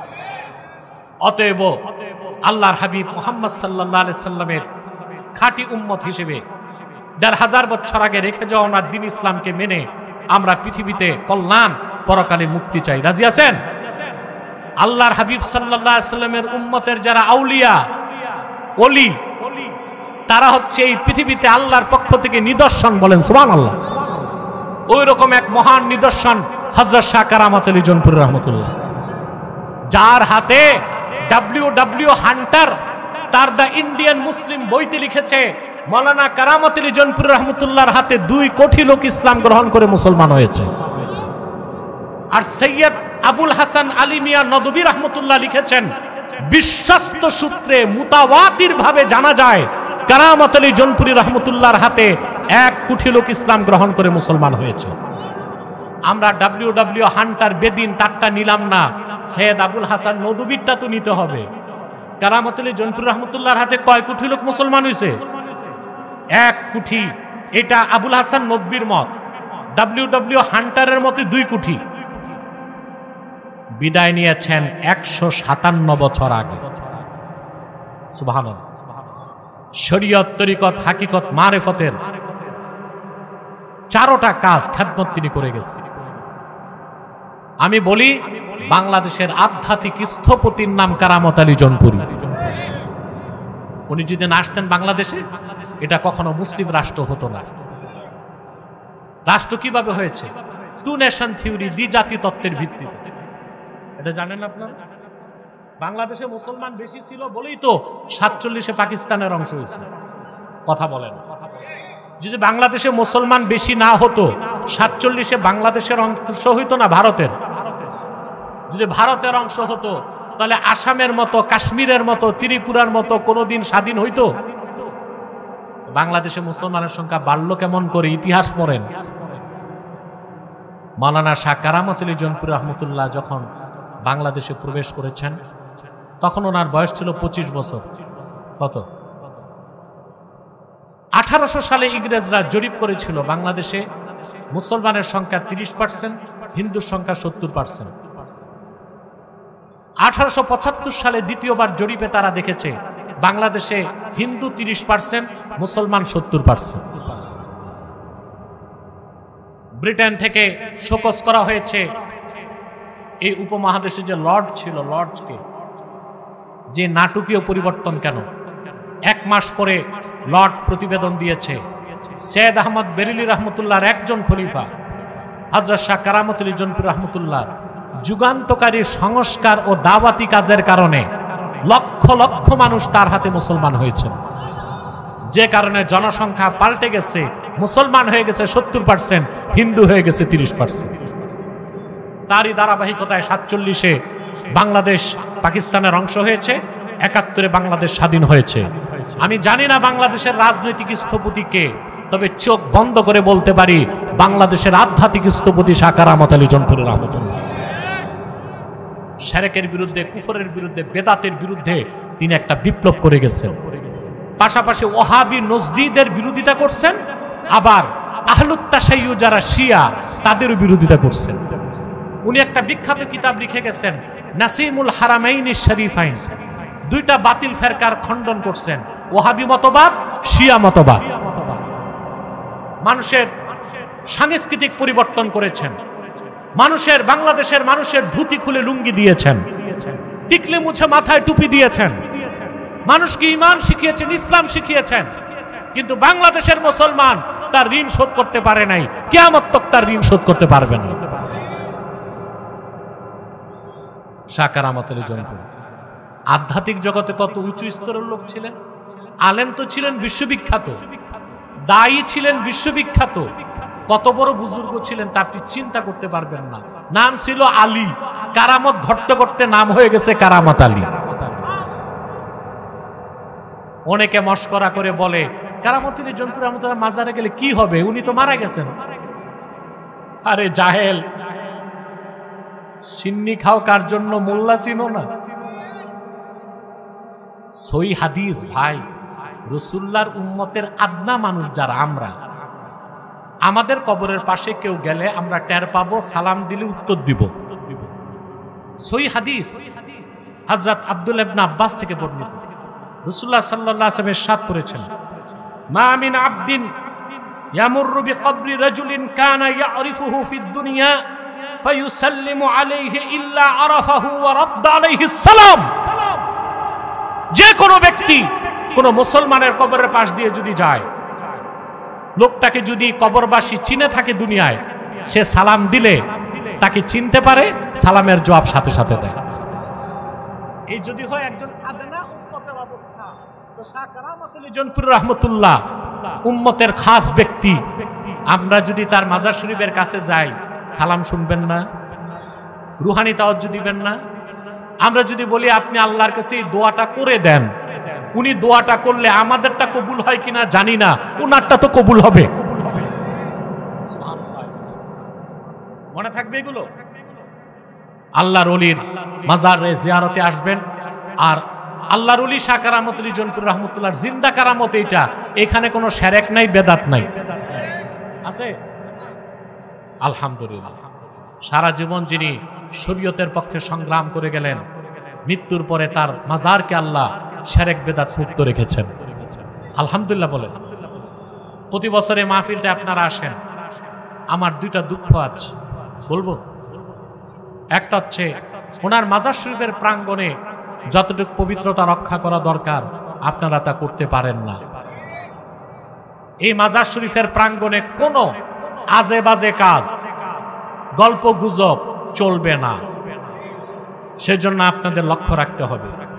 দ্বিতীয়, হযরত শাহ কারামত আলী জনপুরি রহমতুল্লাহ দ্বীনের দাওয়াত দিয়েছেন এই উপমহাদেশে, বাংলা, বিহার ও আসামে 50 বছর। তিনি 30,000 মাদ্রাসা করে গেছিলেন। কত? দেওবন্দ প্রতিষ্ঠিত হয়েছে 1866 সালে, আর নোয়াখালীতে যে মাদ্রাসা কারামত আলী জনপুরি রহমতুল্লাহ করছেন 1864 সালে, দেওবন্দেরও 2 বছর আগে, এবং 6 বছর তিনি অধ্যক্ষর দায়িত্ব পালন করেছেন। হাজার হাজার মাদ্রাসা তিনি করে দিয়ে গেছেন বাংলা, বিহার ও আসামে। কিন্তু দুঃখ হচ্ছে ওনার মাজার শরীফের প্রাঙ্গণে একটা মাদ্রাসা নাই। আমি চাই একটা মাদ্রাসা। শাহ কারামত আলী জনপুরি রহমতুল্লাহর নামে ওনার মাজার শরীফের প্রাঙ্গণে এত বড় ময়দান, একটা পূর্ণাঙ্গ দাওরায়ে হাদিস মাদ্রাসা চাই আমি। কারা কারা চান হাত তুলে দেখান।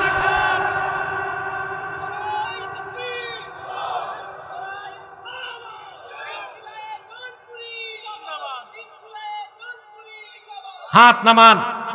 এই মাদ্রাসার জন্য আমি বহু আগে দায়িত্ব দিয়ে রেখেছি। শাহ কারামত আলী জনপুরি রহমতুল্লাহর মাজার শরীফের প্রধান খাদেম এই ঐতিহ্যবাহী মসজিদের সম্মানিত মুয়াজ্জিন আলহাজ আব্দুল মমিন সাহেবকে আমি আমার এই স্বপ্নের কথা বলে রেখেছি। কিন্তু সম্মানিত মুতল্লি, আপনারা জনগণ, কমিটি যদি এগিয়ে না আসেন, একা কি তার পক্ষে সম্ভব? এগিয়ে আসবেন না? কথা বলে না। মাদ্রাসা চান? এখানে মাদ্রাসা হোক চান? আল্লাহ কবুল করুন, আল্লাহ মঞ্জুর করুক, বলুন আল্লাহুম্মা আমিন। প্রিয় বন্ধুগণ, যে কথাগুলো আমি আপনাদেরকে শোনালাম, এই কথাগুলোর উপর আমল করার চেষ্টা করবেন, পারবেন তো ইনশাআল্লাহ? আল্লাহ যেন আমাদেরকে কবুল করেন, মঞ্জুর করেন। সম্মানিত সুধী, বিদায় লগ্নে আমি একটা অনুরোধ করে যাব আপনাদেরকে ঐক্যবদ্ধ হইতে হবে। যদি ঐক্যবদ্ধ না হন তাহলে কিন্তু আপনারা বাংলাদেশকে হারাবেন, এটা মনে রাখবেন। আমি জানি না আমার রাজনৈতিক বক্তব্যগুলো আপনারা শুনেন কিনা। মাহফিলে আমি রাজনৈতিক বক্তব্য দেই না, টক শোতে, সেমিনারে আমার রাজনৈতিক বক্তব্যগুলো হয়, এগুলো দেখবেন আমি কি বলি, কি বলতে চাই। আপনারা রাজনৈতিক নেতারা যথেষ্ট উপকৃত হবেন বলে বিশ্বাস করি আমি। কথা বুঝতে পারছেন ভাই? আমাদেরকে এক হইতে হবে। সবাই ঐক্যের কথা বলে না, কথা বলে, কিন্তু ঐক্য হবে কোন নীতিতে এইটা কেউ বলে না। সবাই ঐক্য চায় রাজনৈতিক স্বার্থে, আর আমি ঐক্য চাই অরাজনৈতিক স্বার্থে। আমি একটা উদাহরণ দিই। এখানে হাজার হাজার লোক আপনারা বসে আছেন না, কথা বলেন। এটা রংপুর কয় নাম্বার আসন? 3। বলেন নাউজুবিল্লাহ, জোরে বলেন। যদি রংপুর এই 3 নাম্বার আসনে আমি নিজেও এমপিতে দাঁড়াই, যে লোকগুলো আছেন 3 ভাগের 1 ভাগ লোক আমাকে ভোট দিবেন না। না দিব, এটা তো আবেগের কথা, কিন্তু দিবেন না, আমি জানি দিবেন না। আমার দেশের অনেক পীর আর বক্তা এটা বুঝে নাই। মাঠে যত লোক দেখে মনে করে সব তো আমার। নির্বাচনে দাঁড়ায় দেখে জামানত গেছে, পাশের আগে বাস। ঠিক কিনা? তাহলে বোঝা যাচ্ছে রাজনৈতিক স্বার্থে আমি যদি ডাকি কেউ আসবেন না, এখানে ভাগ হয়ে যাবে। জামাত একদিক, বিএনপি একদিক, এনসিপি একদিক, আওয়ামী লীগ আরেকদিক। ঠিক কিনা? আছে আছে, সময় মতো মাথা বের করব। যারা খুনি তাদের ফাঁসি চাই, বাকিগুলোরে ক্ষমাই করা উচিত। এগুলোরে দলে ভিড়াইবেন, আদর করে কাজে লাগাইবেন, এটাই। তাহলে ভাইরা, 3টা ইস্যুতে আমরা এক হইতে পারি। কয়টা ইস্যুতে? 3টা ইস্যুতে। আপনারা সরওয়ার্দীর মহাসমাবেশটা দেখছেন না? আমি ছিলাম, হেফাজত ছিল, জামাত ইসলামীর নেতা ছিল, বিএনপি সালাউদ্দিন ছিল। এক স্টেজে গেছে কি না? কথা বলে না। তাহলে আমাদের ঐক্যের নীতি কি হবে? দিনের স্বার্থে এক হব। রাজনৈতিক স্বার্থে এক হওয়া সম্ভব। ইসরাফিলের সিংহায় ফু দেওয়ার আক্তক বাংলাদেশে রাজনৈতিক ঐক্য সম্ভব না। দিনের স্বার্থে এক হওয়া যাবে, দিনের স্বার্থে এক হওয়া যাবে। ইসলামের সুমহান স্বার্থ রক্ষায় আমরা ঐক্যবদ্ধ হয়ে যাব। মুসলমানদের দাবিগুলো আদায় আমরা এক হব, আর দেশের স্বাধীনতা রক্ষায় আমরা এক হব। আমাদের এই 3টি স্বার্থের বিরুদ্ধে কাজ করতেছে 3টি অমুসলিম সম্প্রদায়। তার মধ্যে সবচেয়ে জঘন্য হচ্ছে কুখ্যাত কাদিয়ানি সম্প্রদায়। নিঃসন্দেহে তারা কাফের এবং অমুসলিম। তাদেরকে যারা কাফের বলবে না, তারাও কাফের, কারণ তারা আল্লাহর আখিরি নবী আমার নূর নবীজি মুহাম্মদ সাল্লাল্লাহু আলাইহি সাল্লামকে আল্লাহর শেষ নবী হিসেবে বিশ্বাস করে না। চিল্লায় বলেন নাউজুবিল্লাহ। সেজন্য তারা কি? জোরে বলেন। তাদেরকে যারা কাফের বলবে না, তারা কি? মানুষকে ধোঁকা দেয়। তারা মুসলমানদের মতো দাড়ি রাখে, টুপি লাগায়, নামও রাখে, তাই বলে মুসলমান হবে? দাড়ি রাখলেই কেউ যদি মুসলমান হতো, তো রবীন্দ্রনাথ ঠাকুরের চেয়ে বড় মুসলমান কি হইতো? টুপি লাগালে মুসলমান হওয়া যায়? ওই দিল্লি পার্লামেন্টে হিন্দু এমপিরাও লম্বা টুপি লাগায়, মুসলমান হবে? নাম রাখলে মুসলমান হওয়া যায়? এক শয়তান বোতলে পেশাব করে উপরে লেবেল দিছে শরবত, এটা কি শরবত হবে? তদ্রুপ কাদিয়ানিরা কাফের। আব্দুল আউয়াল আব্দুল সামাদ, মুবাশশির আলী, কবির চৌধুরী, শাহরিয়ার কবির, নিঝুম মজুমদার, এসব নাম রাখার দ্বারা তারা মুসলমান হতে পারে।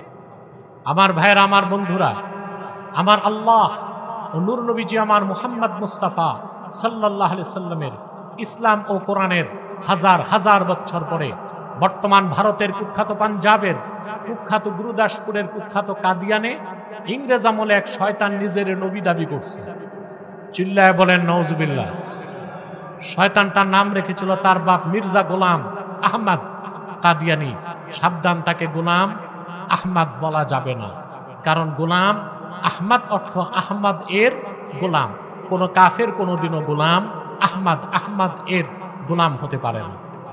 আর কাদিয়ানের কাজ্জাব ছিল শেষ দরজার কুখ্যাত কাফের। সে গোলাম আহমদ এর গোলাম ছিল না, সে ছিল কুখ্যাত শয়তানের কুখ্যাত গোলাম।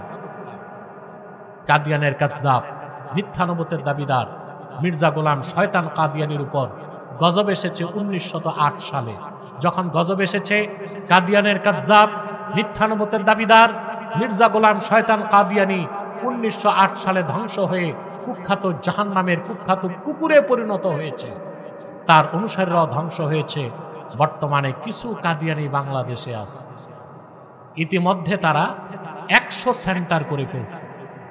নজবিলা বলবেন। সৈয়দপুরে একটা আস্তানা করছে, রংপুরেও কোথাও একটা আস্তানা করছে।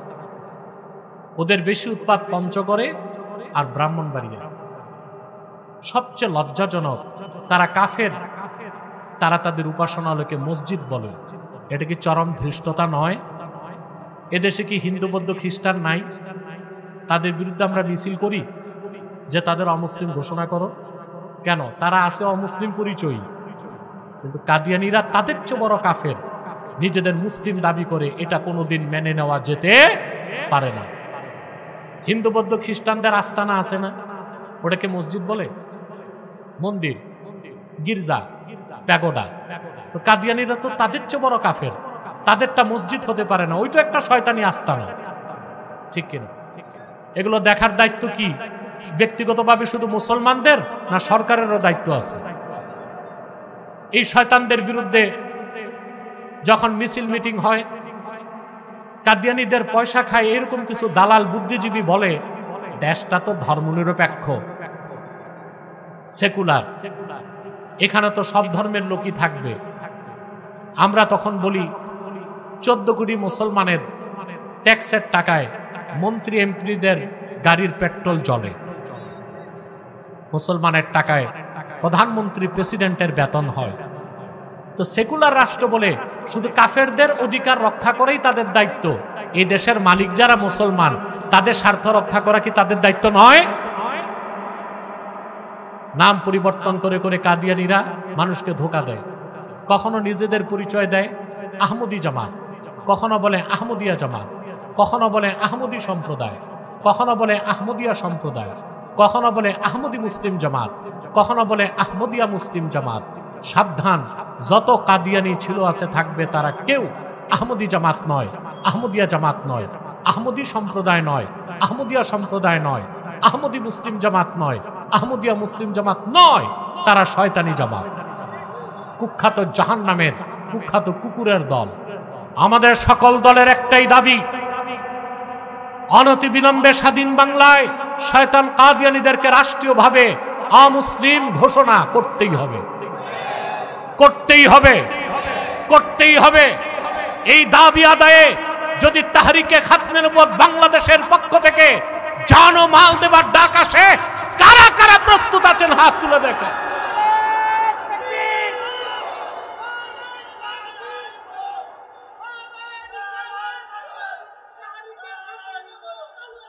সম্মানিত সুধী, তাদেরকে অর্থনৈতিক সহযোগিতা করবেন না? করেন, জি করেন। প্রাণ কোম্পানির যত জিনিস তাদের, আর FL এর পণ্যগুলো তাদের, প্রথম আলো নামের প্রথম অন্ধকার পত্রিকা, ডেইলি স্টার, ভিশন, এগুলো তাদের। নৈতিক দায়িত্ব হিসেবে এগুলো ধরবেন না, কিনবেন না, বেচবেন না। পারবেন তো? আরেকটু অমুসলিম সম্প্রদায় আমাদের যুবকদেরকে স্বীকার করতেছে, এটার নাম হিজবুত তাওহীদ। মারাত্মক। তারা প্রচার করে দাজ্জাল বলতে কিছু নাই। দাজ্জাল বলতে কিছু নাই কেন বলে? দাজ্জাল হত্যা করতে কে নামবে? ঈসা ইবনু মারিয়াম। নবী পরিচয় না, উম্মত পরিচয়। তো ঈসা আলাইহিস সালাম যে নামবেন এটা অস্বীকার করা কুফরি, তো এটা তো বলতে পারে না। বলে দাজ্জালই তো নাই, তার মানে ঈসা নামার দরকার কি? তারপরে তারা প্রচার করে নামাজ হচ্ছে ট্রেনিং, ওযু থাকলেও হবে, ওযু ছাড়াও হবে। মহিলাদের বোরখাকে বলে বাক্স। তারা বলে মুখ ঢাকা, বোরখা পরা, এগুলো ইসলামে নাই। তারা বলে ছেলে মেয়ে যদি রাজি থাকে বিয়ে ছাড়াও ফিজিক্যাল রিলেশন হতে পারে। ইসলামের পরিভাষা বদলাতে চায়। ইসলাম বলে না, বলে ইসলাম। ইমাম বলে না, বলে এমাম। কিতাব বলে না, বলে কেতাব। নামাজ বলে না, বলে নমাজ। এই জঘন্য ফেরকাটি যুবকদেরকে হানি ট্র্যাপের মাধ্যমে স্বীকার করতেছে। তাদের ব্যাপারেও সাবধান থাকবেন, পারবেন তো ইনশাআল্লাহ। আরেকটি অমুসলিম সম্প্রদায় উত্তরবঙ্গে যাদের উৎপাত বেড়ে গেছে, ঈসাই জামাত, খ্রিস্টান। খ্রিস্টানদের একটা দল, এরা নিজেদেরকে বলে ঈসাই জামাত। মুসলমান বলে নিজেদেরকে, বলে আমরাও মুসলমান, তবে ঈসার উম্মত মুসলমান। ঈসার উম্মত মুসলমান না খ্রিস্টান? এই দলটি বাংলাদেশের স্বাধীনতায় হাত দিতে চাচ্ছে খ্রিস্টান সংখ্যা বৃদ্ধির মাধ্যমে। তাদের টার্গেট হচ্ছে পার্বত্য চট্টগ্রামকে ছিন্ন করে একটি খ্রিস্টান রাষ্ট্র বানাবে। এটা কি হতে দিবেন? এক থাকতে হবে না? কথা বলেন। আল্লাহ আমাদেরকে সকল ফিতনা থেকে রক্ষা করুন, বলুন আল্লাহুম্মা আমিন। আমরা মুনাজাতের দিকে এগিয়ে আসছি, এখনই মুনাজাত করে ফেলবো ইনশাআল্লাহ। দুইটা প্রশ্ন এসছে। একটা প্রশ্ন, আল্লাহ তাআলার আখিরি নবী আমার নূর নবীজি মুহাম্মদ সাল্লাল্লাহু আলাইহি ওয়াসাল্লাম কি গায়েবের খবর জানতেন? কিছু মোল্লা বলে তিনি আমাদের মতো, তিনি গায়েবের খবর জানতেন না। নাউজুবিল্লাহ। দেখুন, গায়েবের মাসালাটা স্পর্শকাতর। একটু হেরফের হলে হয় শিরক হবে, নয় কুফর হবে। প্রথম হচ্ছে গায়েব অর্থ কি তা কি আমরা জানি? আপনারা যতটুকু জানেন বলেন তো, গায়েব অর্থ কি? অদৃশ্য। ভুল, সম্পূর্ণ ভুল। গায়েব অর্থ অদৃশ্য না। অদৃশ্য যদি গায়েব হয়, বাতাস কি অদৃশ্য না দৃশ্য? অদৃশ্য না। বাতাস, বাতাস ভিজিবল না ইনভিজিবল? অদৃশ্য না। তো গায়েব যদি, অদৃশ্য যদি গায়েব হয় তো বাতাসকে গায়েব বলবেন তো শরীরে লাগে কি? তাহলে অদৃশ্যকে গায়েব বলা একটা ভুল সংজ্ঞা। গায়েবের ব্যাখ্যা ইমাম খাজেন তাফসীর খাজেনে লিখেছেন, কুল্লু মা গাবা আন হাওয়াসিল খামসা, পঞ্চ ইন্দ্রিয় থেকে যা দূরে সেটাকেই বলা হয় গায়েব। কি বলা হয়? পঞ্চ ইন্দ্রিয় থেকে যেটা দূরে সেটাকে কি বলা হয়? গায়েব। এখন আমাদের পঞ্চ ইন্দ্রিয় থেকে যেটা দূরে ওটা গায়েব। ফেরেশতা আছে না আমাদের পাশে? দুই কাঁধে আছে, আমরা দেখি, ধরতে পারি, ছুঁতে পারি, অনুভব করি, গায়েব। কিন্তু আল্লাহ রসুলের কাছে কি ফেরেশতা গায়েব ছিল? জান্নাত আমাদের কাছে কি গায়েব? রাসূলুল্লাহর কাছে কি জান্নাত গায়েব ছিল? উনি স্বচক্ষে মেরাজের রাতে জান্নাত দেখেছেন। আমাদের পায়ের 3.5 হাত নিচে কবর। কবরে কারো সুখ, কারো দুঃখ আমরা দেখি। রাসূলুল্লাহ দেখতেন? কথা বলেন। মুসলিম শরীফের হাদিস, বুখারী শরীফের হাদিস, সাহাবায়ে কেরামকে নিয়ে আল্লাহ রাসূল সাল্লাল্লাহু আলাইহি সাল্লাম মদিনা মুনাওয়ারাতে দুটি কবরের পাশ দিয়ে যাচ্ছিলেন। সাহাবায়ে কেরামকে বলেন, থামো, ইন্নাহুমা ইউআজ্জাবান ওমা ইউআজ্জাবান ফি কাবীর। এই দুই কবরবাসীর উপর আযাব হচ্ছে বড় কোনো গুনার কারণে না। আম্মা আহাদুহুমা ফাকানা ইয়ামশি বিন নামিমা, দুইজনের একজনের অভ্যাস ছিল চগলখুরি করত, এই জন্য আযাব হচ্ছে। আরেকজন পেশাব থেকে ভালো করে পবিত্রতা অর্জন করত না। রাসূলুল্লাহ সাল্লাল্লাহু আলাইহি ওয়াসাল্লাম বললেন, খেজুরের ঠাল আনো। আনা হলো, দুই কবরে গেঁথে দিলেন, কবর আযাব হালকা হয়ে গেল। তো সাহাবায়ে কেরামের কাছে কবর ছিল গায়েব, রাসূলুল্লাহর কাছে গায়েব ছিল না। তার মানে হচ্ছে আমার আপনার নিকট যেটা গায়েব রাসূলুল্লাহর কাছে সেটা গায়েব ছিল না। রাসূলুল্লাহর কাছে যেটা গায়েব ছিল, আল্লাহর কাছে সেটা গায়েব ছিল না। তাহলে কেউ যদি বলে রাসূলুল্লাহ গায়েব জানতেন না, বলার উদ্দেশ্য যদি হয় আমরা যেই রকম জানি না রাসূলুল্লাহ এই রকম জানতেন না, তার ঈমান নষ্ট হয়ে যাবে। আবার কেউ যদি বলে রাসূলুল্লাহ গায়েব জানতেন, তার বলার উদ্দেশ্য যদি হয় আল্লাহ যেই রকম জানেন ওই রকমই জানতেন, তাহলে শিরক হবে। তো কত স্পর্শকাতর বিষয়। তার মানে আমার আপনার নিকট যেটা গায়েব সেটা আল্লাহ রসুলের নিকট গায়েব ছিল না, আল্লাহ রসুলের নিকট যেটা গায়েব ছিল আল্লাহর কাছে সেটা গায়েব ছিল না। এক মৌলভী সাহেব বলেছে ঈদে মিলাদুন নবী সাল্লাল্লাহু আলাইহি ওয়াসাল্লাম বলতে কোনো শব্দ কোরআনে নাই, হাদিসে নাই, পৃথিবীর কোথাও নাই। এই মৌলভী সাহেব মক্তব্যও পড়ে নাই। ঈদ শব্দ কোরআনে তো আছে, তারপরে হাদিসের কিতাবে তো আছে, উদ্ভট কথা বলে কোত্থেকে? আর এদেরকে আপনারা মৌলভী বলেন।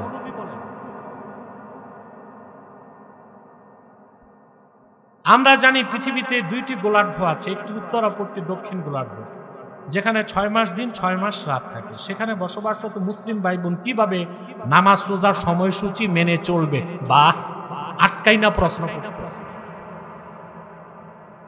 এই ব্যাপারে পবিত্র কোরআন হাদিসে বিস্তারিত বলবো। এই কথাগুলো আমরা ছাত্রদের যখন পড়াই হাদিসের দার্সে বলি, পাবলিককে বলি না। যেহেতু প্রশ্ন চলে এসছে আমি কি উত্তরটা দিব? প্রত্যেকটা ফরজ হওয়ার জন্য সাবাব লাগে। কি লাগে? সাবাব। সাবাব নাই মুসাব্বাব। নামাজ ফরজের সাবাব হচ্ছে তাকরারুল আওকাত, সময়ের পুনরাবৃত্তি। এশা পড়ছেন না? কথা বলেন।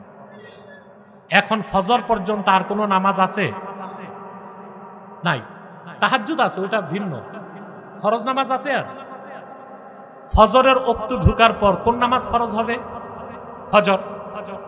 সূর্য ওঠার পর জোহর পর্যন্ত আর কোনো ফরজ নামাজ থাকবে? এই যে ওয়াক্ত, ইতিয়ানুল আওকাত, সময়ের আগমনের দ্বারা নামাজ ফরজ হইতে থাকে। তো উত্তর গোলার্ধে বা দক্ষিণ গোলার্ধে যেখানে 6 মাস রাত 6 মাস দিন সময়ের পুনরাবৃত্তি ঘটে না, ইবনু আবিদিন স্বামীর মতে ওই এলাকার লোকদের উপর নামাজ পড়া ফরজ না। তারা যদি ঘড়ি দেখে পড়ে সওয়াব পাবে। এটা হলো নামাজের হিসাব। এবার হলো রোজা। এবার কি? এখন কি রোজা ফরজ? ফরজ হবে কখন? রমজানের চাঁদ উঠলে। শাবান মাসের 30 তারিখ পর্যন্ত ফরজ না, রমজানের 1 তারিখ কি? কারণ আল্লাহ ফরজ করছেন কিভাবে? ফামান শাহিদা মিনকুমুশ শাহরা ফালইয়াসুম, যে এই মাস পাবে সে যেন অবশ্যই রোজা রাখে। তো উত্তর মেরু দক্ষিণ মেরু যেখানে রাত চলতেছে তো রাতই চলে, দিন চলতেছে তো দিনই চলে, ওখানে তো দিন রাতের পরিবর্তন নাই। আর রোজা তো হচ্ছে দিনে। আল্লাহ তো বলছেন সুম্মা আতিম্মুস সিয়ামা ইলাল লাইল, দিনে রোজা রাত পর্যন্ত। যেখানে দিনই আসে না রাত, ওখানে রোজাও নাই। কিংবা শুধু দিন রাত আসে না তো ইফতার করবেন কি করে? ওখানেও রোজা নাই। পাইছেন উত্তর? আমাদের শহরগুলোতে গানের কনসার্ট হয়। একে তো গান বাদ্য হারাম নাজায়েজ, আর সেই গানের কনসার্টের কারণে মসজিদে যদি নামাজ আজানে ব্যাঘাত ঘটে, ওটা কি আর হারাম থাকে না নাফরমানি হয়? কত আর নাফরমানি করবেন? ভূমিকম্প কিন্তু আসছে একটা। ঢাকায় তো আফটার শক একটা তো বড় হয়েছে, আফটার শক হয়েছে 3 বার। কয়বার?